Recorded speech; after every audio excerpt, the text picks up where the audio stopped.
अधिकारी को बड़े बड़े स्कॉच आते हैं, उनके जांच पहले। नीतीश जी, यदि आप शराब पर गंभीर हैं तो बिहार के सत्ता पक्ष और विपक्ष के नेता के साथ साथ पदाधिकारी और थाना का ब्लड सैंपल लेकर के जांच कराइए। आपको पता चल जाएगा कि पूरा बिहार आकंठ शराब में डूबा हुआ। सिर्फ बोलने से नहीं होगा, और रुपेश की पत्नी को न्याय मिले, इसका हम मांग कर हर परिस्थिति। और गिरिराज जी से पता चल गया कि बिहार में कोई लॉ एंड ऑर्डर नहीं है। खुद डरे हुए हैं गिरिराज जी, और बेचारे को कोई सुनने वाला नहीं। सरकार उनकी है, उस बेचारे की कोई सुनने वाला नहीं। इतना वीर बहादुर जो पाकिस्तान को चुनौती देते हैं, उसको बेगूसराय में ही कोई नहीं सुन रहा।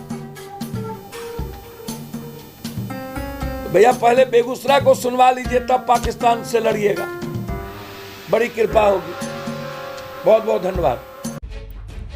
जाप अध्यक्ष पप्पू यादव ने नीतीश सरकार पर जमकर साधा निशाना। कहा कि अधिकारी अपनी संपत्ति का विवरण क्यों नहीं देते हैं। अधिकारी की भी संपत्ति का विवरण की जांच होनी चाहिए। साथ ही शराब और बालू में सत्ता विपक्ष और पक्ष दोनों की मिलीभगत का आरोप लगाया है। उन्होंने कहा कि बिहार के 80% थाना शराब में डूबी हुई है। साथ ही साथ जाप सुप्रीमो यादव ने रुपेश हत्याकांड में सीबीआई जांच कराने की सरकार से मांग की है। शराब बंद हो, लेकिन एक डेडलाइन। यदि आप पूरा का पूरा पार्टी के लिए आधा पैसा चंदा उगाही शराब के द्वारा होगी, दोनों पार्टी,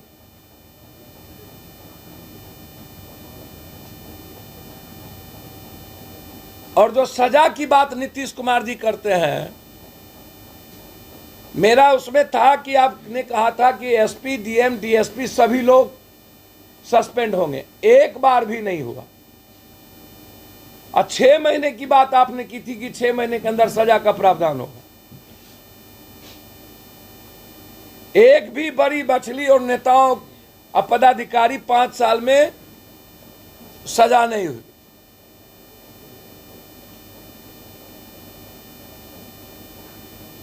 तो हम सरकार से अपराध का डेडलाइन क्या होगा ये भी सरकार दे दे। शराब का डेडलाइन क्या होगा ये भी सरकार बता दे। और रुपेश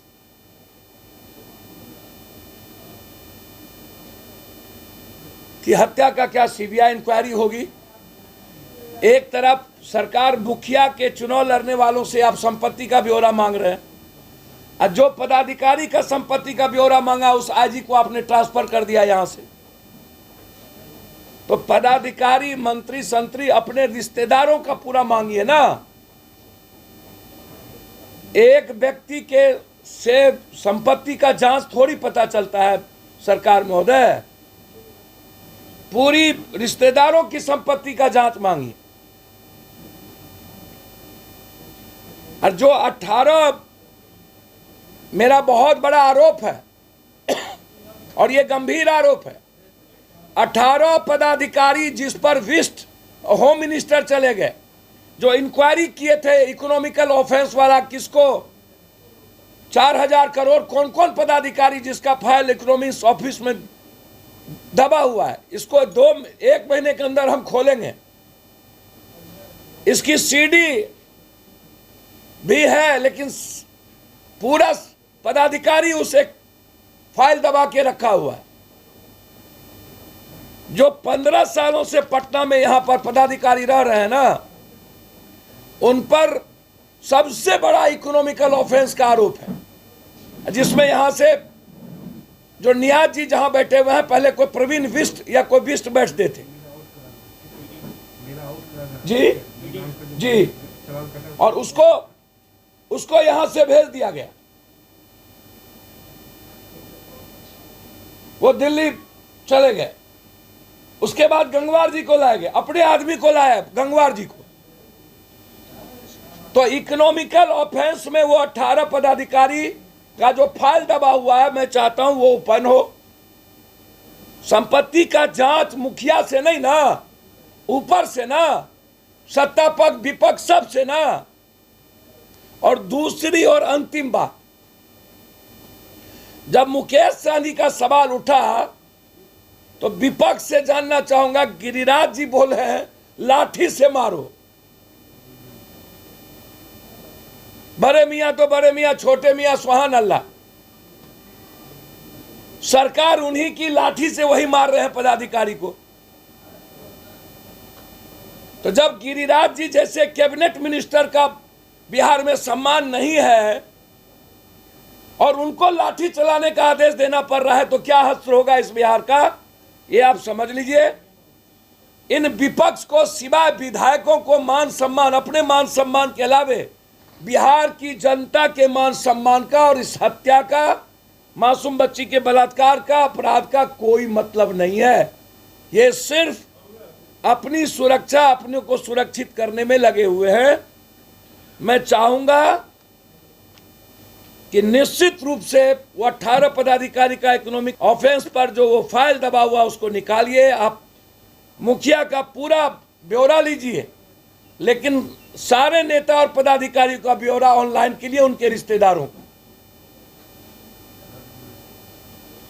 इसीलिए जो हालात हैं, जो परिस्थितियां हैं, उसमें मैं सिर्फ इतना ही कह सकता हूं कि हालात अच्छे नहीं है। छपरा इंजीनियरिंग कॉलेज में 4 घंटे तक लगातार जूनियर और सीनियर छात्र में मारपीट होता रहा, लगातार। अनकंट्रोल है स्थिति। और नालंदा अनकंट्रोल है, जहां के मुख्यमंत्री हैं हमारे। 1 महीने के अंदर 4 दर्जन के लगभग मर्डर हो चुके हैं वहां, और बलात्कार। जब नालंदा सुरक्षित नहीं है तो फिर और कौन जिला सुरक्षित?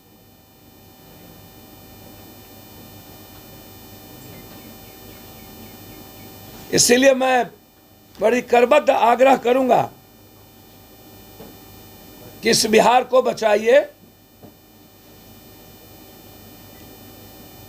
और विपक्ष से आग्रह करेंगे कि शराब माफिया, बालू और शराब पर बोलने के पहले अपना अपना ब्लड जांच करा लीजिए। और खास तौर पर मैं आग्रह करूंगा विपक्ष के सारे नेताओं से कि अपना अपना ब्लड जरूर जांच कराइए कि शराब कितने दिन पहले पिए हैं और कितना पहले छोड़ दिए। यदि इस बिहार के एक एक थानेदार का आप ब्लड जांच कराइए तो कोई रात नहीं होगा, लगभग 80% थानेदार डेली दारू पीता है। थाना में बैठा हुआ एक एक लोग डेली दारू पीता है। अधिकारी को बड़े बड़े स्कॉच आते हैं, उनके जांच पहले। नीतीश जी, यदि आप शराब पर गंभीर हैं तो बिहार के सत्ता पक्ष और विपक्ष के नेता के साथ साथ पदाधिकारी और थाना का ब्लड सैंपल लेकर के जांच कराइए। आपको पता चल जाएगा कि पूरा बिहार आकंठ शराब में डूबा हुआ है। सिर्फ बोलने से नहीं होगा। और रुपेश की पत्नी को न्याय मिले, इसका हम मांग करते हैं हर परिस्थिति। और गिरिराज जी से पता चल गया कि बिहार में कोई लॉ एंड ऑर्डर नहीं है। खुद डरे हुए हैं गिरिराज जी, और बेचारे को कोई सुनने वाला नहीं। सरकार उनकी है, उस बेचारे की कोई सुनने वाला नहीं। इतना वीर बहादुर जो पाकिस्तान को चुनौती देते हैं, उसको बेगूसराय में ही कोई नहीं सुन रहा है।